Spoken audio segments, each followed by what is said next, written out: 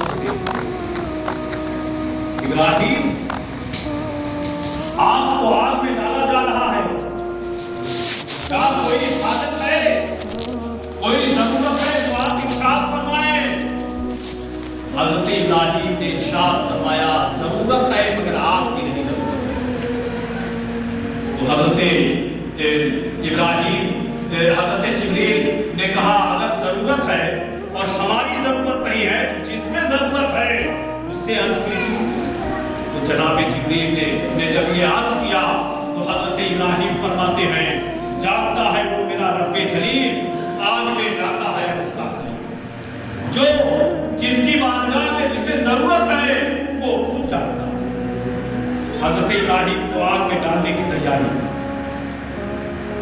سمندر کی لہروں کا ایک فرشتہ حضرت ابراہیم کی بارگاہ میں حاضر ہوتا ہے. ابراہیم, دریاؤں کی لہروں پر میری حکومت ہے, اگر آپ ارشاد فرمائیں تو ان دریاؤں کی لہروں سے پانی کو آن فارن میں بجھا دوں.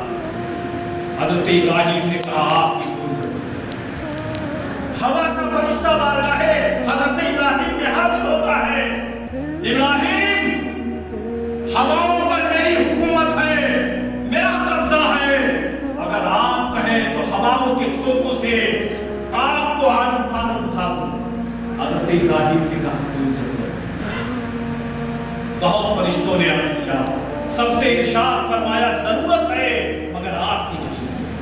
فرشتوں میں چیخ, سارے فرشتے پروردگار کی بارگاہ میں عرض کرتے ہیں مولا تیرا ایک بندہ ہے جو تیری وحدانیت کا اقرار کرتا ہے, اعلان کرتا ہے, تبلیغ کرتا ہے. ہم اسے نہایت کے درجے کے ساتھ ظالمین آگ میں ڈالنے کی تیاری کر رہے ہیں. پروردگار کرم فرما. تو رب نے ارشاد فرمایا واتخذ اللہ ابراہیم خلیلا, ابراہیم میرا پہلا دوست ہے, اس کا بال دیتا ہے.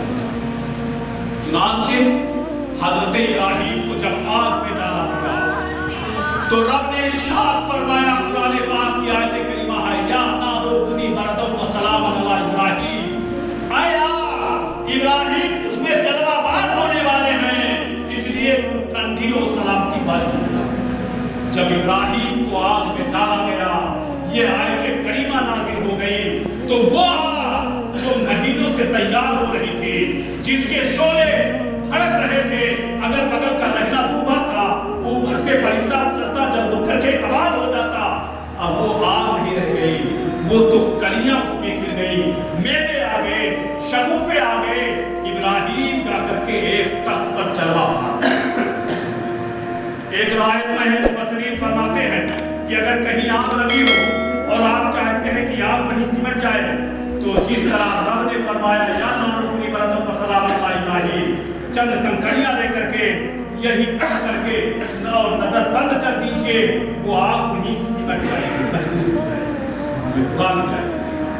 جہاں آگ لگے وہاں یا نار کونی بردم و سلام علی ابراہیم تاکہ آگ ٹھنڈی ہو جائے. اور روایت میں ہے دنیا میں جہاں بھی آگ جل رہی تھی جب یہ آیت کریمہ نازل ہوئی تو ساری آگ سلط ہو گئی. حضرت ابراہیم جلوہ بار ہوئے. نمرود کی بیٹی رفا تھی. وقت ہو گیا انشاءاللہ پھر آگے اسے بیان ہوگا. رب قدیر ہم سب کو حضرت ابراہیم کے نقش قدم پر چلنے کی توفیق عطا فرمائے. اللہ قرآن پاک میں ارشاد فرماتا ہے واتخذ اللہ ابراہیم